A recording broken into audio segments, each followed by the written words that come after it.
Então, gente, eu vou ter que falar, né? Porque assim, acabou que foi uma grande coincidência no meu vídeo que eu fiz há algumas semanas passadas. Ai, esses barulhos desses caras são um saco. No meu vídeo que eu fiz alguns dias, alguma semana ou 2 semanas atrás, falando justamente sobre acabei tocando no evangelismo brasileiro e falando sobre essas coisas e acabou que tivemos aí uma grande polêmica, né, envolvendo as religiões evangélicas, que foi basicamente a história do pastor Miguel, que é um menino de 14 anos de idade, que um vídeo dele bombou na internet com a pregação dele. E aí veio crítica, veio tanto, olha gente, causou tanta polêmica que o garoto, coitado, as pessoas esquecem que é isso, é um garoto, tá? Não é porque se comporta como um homem, tá vestido como um homem, fala como um homem, que é um homem, né? Um garoto de 14 anos de idade, tá? Só pra segurar o ódio, né? Porque eu acho que dentro desse balaio vem muito ódio, vem muita intolerância, justamente porque eu não sei se é o segmento da religião dele, mas me pareceu ser desse segmento protestante que é pentecostal ou neopentecostal, que isso daí, gente, geralmente esse setor dentro da igreja evangélica é o setor que é mais discriminado. Por quê? Porque tem mais o povão, sabe? As pessoas que são mais pobres, tem uma constituição grande de comunidades negras, tanto lá nos Estados Unidos também, com o neopentecostal ou as religiões pentecostais. Então, quando eu tava falando do meu vídeo, eu não tava falando das religiões pentecostais, eu tava falando desse evangelismo meio New Age, esse evangelismo meio, né, mais recente assim, né? Mas, enfim, e aí parece que o Conselho Tutelar, né, junto com a família, né, entrou num acordo de que o menino não ia mais fazer culto, não ia mais fazer nada disso, até porque a exposição do garoto foi tamanha que ele estava começando a receber ameaças, justamente, né, as pessoas esquecem isso. Então, gente, assim, eu acho que eu entendo todos os lados. Eu não vim aqui pra criticar o The King, The Fighter, The Man, The Baixas, The Manja, The taca, taca, taca, taca, taca. Não vim aqui. Até porque uma coisa que a gente precisa entender é que as religiões pentecostais ou neopentecostais, elas têm uma coisa que é muito parecida com as religiões que eles mesmos criticam, né? Que é a Umbanda, por exemplo, e o Candomblé, que é o transe mediúnico. Só que como o transe mediúnico vai se manifestar dentro das religiões protestantes? Através do Espírito Santo ou através das línguas estranhas ou língua dos anjos ou línguas de fogo, que também é, gente, uma espécie de transe mediúnico que a pessoa entra ali, tá? Eu não estou aqui para dizer, porque não cabe a mim, não vai caber a você, não vai caber ao fulano dizer, tá falando besteira, tá não sei o quê. Até porque quando ele fala The King, não sei o que lá, bababá, ele tá falando inglês, mas tá falando coisa com coisa, mas enfim. A única questão maior, e que eu acho que eu consigo entender porque que as pessoas ficam indignadas, é toda, o que eu já falei, visão mercadológica que tem dentro de algumas religiões, né? Então, quando eu vi ele, eu lembrei muito como ele fazia o culto e tal, eu lembrei muito de figuras como o Valdemiro, como figuras aí, né, evangélicas famosas, que a gente já conhece, de Macedo, sei que. Mas o Valdemiro, porque ele tem essa pegada mais big show, né? E querendo ou não, gente, ele é um menino extremamente inteligente, entendeu? E aí tem essa questão da dificuldade que a família tem de entender que mesmo que a criança seja inteligente e realmente tende a se comportar como adulto mesmo, isso acontece quando você tem, sei lá, crianças, por exemplo, com superdotação, isso pode acontecer, mas o jogo de cintura que a família tem que ter ainda de entender que não, esse não é o seu lugar.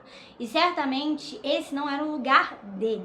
Ele podia estar fazendo culto para jovem, ele podia estar não sei o quê, mas não falando com adultos para adultos, se comportando como adulto. E assim, eu vi um vídeo que eu fiquei chocada. Ele pedindo R$1.000 pra plateia, 3 não sei o que, 3 aqui, R$1.000. E foram 4 pessoas ainda que foi. Então o menino, ele tem uma capacidade da verve, da fala, da articulação, que de fato é um dom, é bastante interessante nesse sentido assim. O que eu acho que as pessoas ficaram mais indignadas, assim, foi com essa questão, né, de pedir verbas e não sei o quê.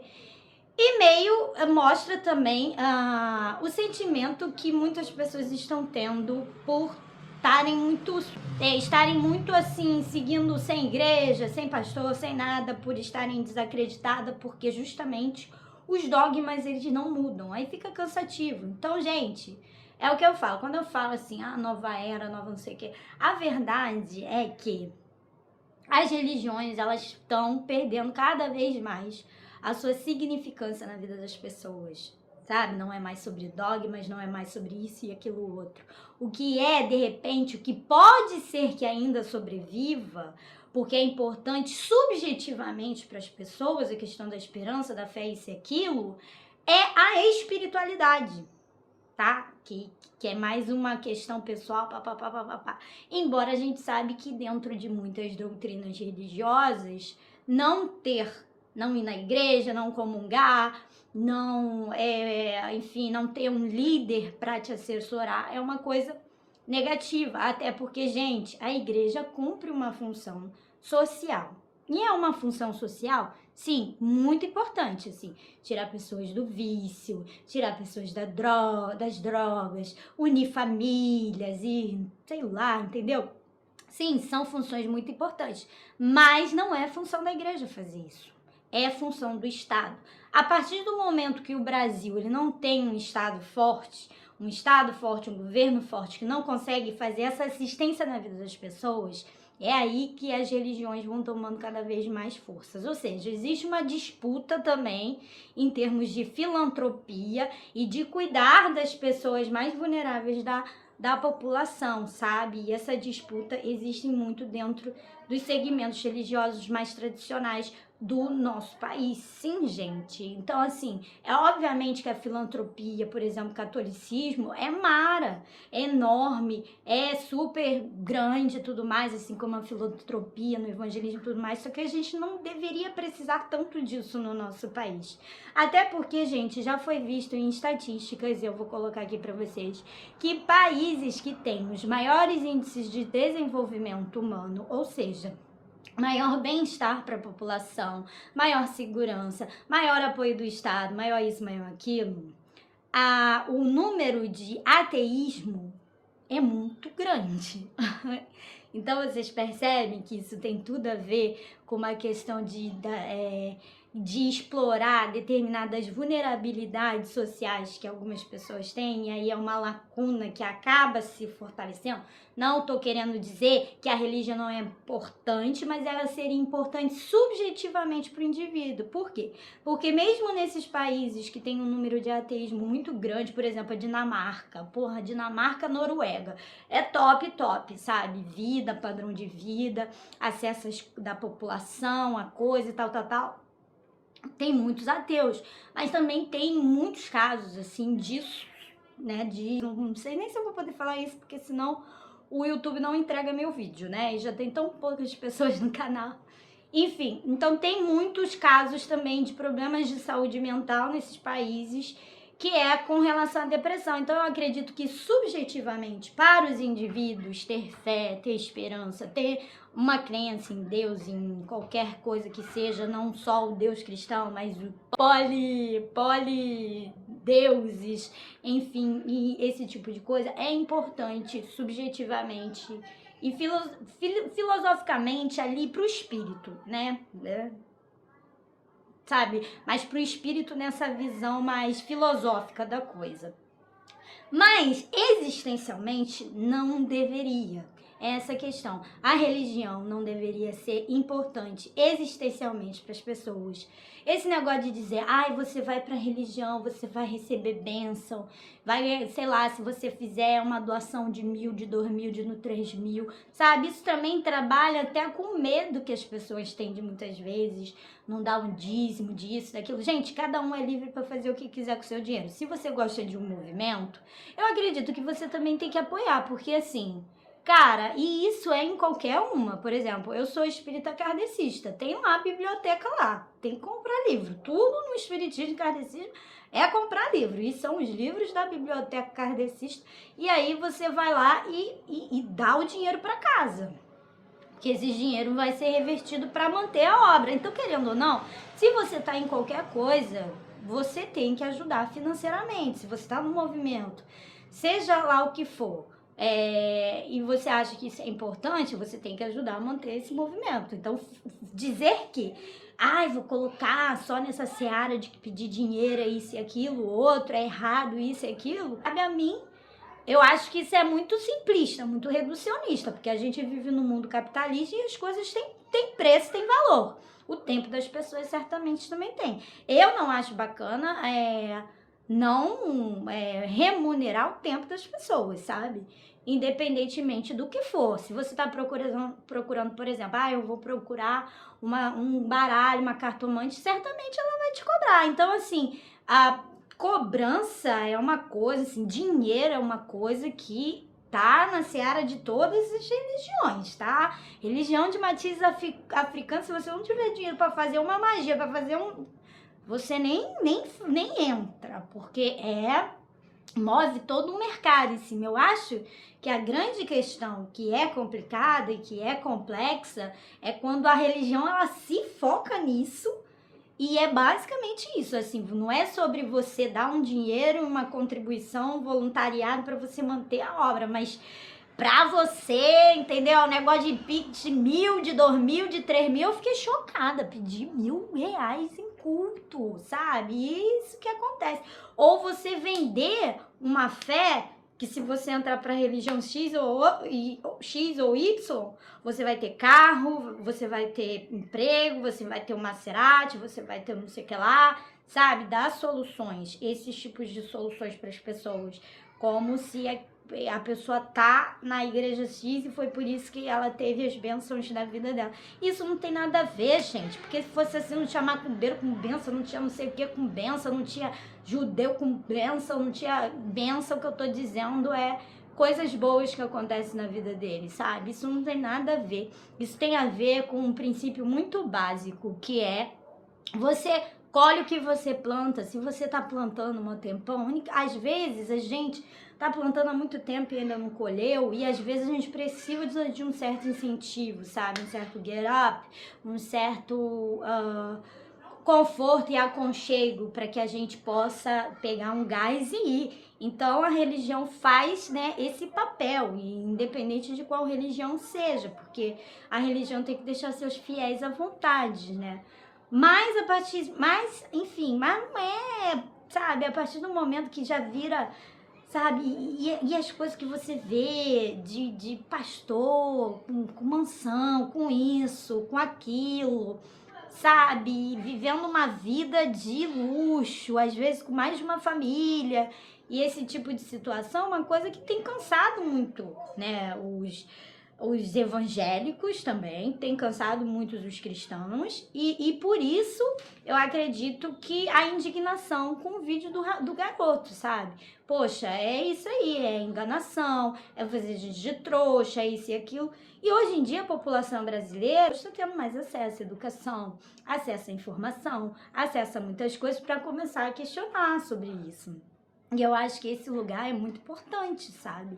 Então, assim, não tô aqui pra falar que o menino, sobre a fé do garoto, sobre seja lá o que for, entendendo que é o que é, ele provavelmente cresceu dentro dessa cultura e dentro da cultura dele. Isso é uma coisa muito normal e que de uma certa maneira, por mais que eu possa falar, a gente sabe que as religiões de matizes africanas são as religiões que mais sofrem preconceitos, justamente às vezes desses mais radicais, evangélicos radicais, aí de tribo de Judá, de não sei que lá, não sei que lá das quantas, mas não deveria, porque no final todos os dois são parecidos em algumas questões. Por exemplo, a gente tem uma ampla gama da comunidade negra nas religiões pentecostais e neopentecostais. Então, a vivência negra cultural, que eu acredito assim, de uma certa maneira, encontrou expressão ainda na religião protestante dessa forma, de forma que o transe mediúnico acontece e as pessoas rodam, as pessoas giram e caem no chão e falam línguas e esse tipo de coisa, sabe? Então, se é permitido nessa e é normalizado nessa, por que não é normalizado nessas outras aqui, sabe? Religiões de matriz africana. Porque existe preconceito, porque existe você exotizar isso e aquilo outro, sabe? Então, isso também é uma coisa que precisa ser discutida. E aí, quando começa a pressão mais forte, que eu acho que é o que está acontecendo agora, sobre a crítica, mas a gente tem que tomar cuidado com essas críticas, porque ainda assim as religiões pentecostais e neopentecostais são as religiões que mais têm comunidades negras, mais têm comunidades vulneráveis e que sofrem dentro dessa seara do evangelismo, são as que mais sofrem, sabe? As que mais sofrem preconceitos, discriminação, entre outras coisas, sabe? Então, eu acho que a gente tem que também pensar nesse lugar, tomar esse cuidado, entendendo que é um menino, e é isso.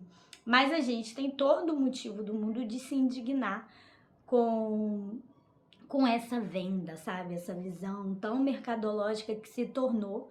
Lembrando que, pô, igrejas não pagam um monte de imposto, sabe? Então, assim, isso já é outra seara, sabe? Então, é complicado, sabe? É uma questão, assim, que o mercado... Eu vejo também uma expansão para o mercado imobiliário, do setor evangélico, e isso também é uma forma de você monopolizar, se ampliar, fortalecer. Então, o mercado imobiliário hoje em dia tem lugar, tem bairro que você já não vê, que você vê, era uma loja, não sei o quê, e você só vê abrindo igreja, abrindo igreja, abrindo igreja. Então, eles têm várias formas de expansão aí que estão sendo feitas, né? E certamente a gente tem que ficar de olho, né? Tem que ficar de olho para que a gente não viva uma autocracia, basicamente isso, porque o Estado é laico, lembre-se, mesmo que um evangélico, um bandista, ou seja lá o que for estiver, o Estado é laico. Beijo, gente. Tchau. Tem que ser para todo mundo, gente, tem que ser para todo mundo.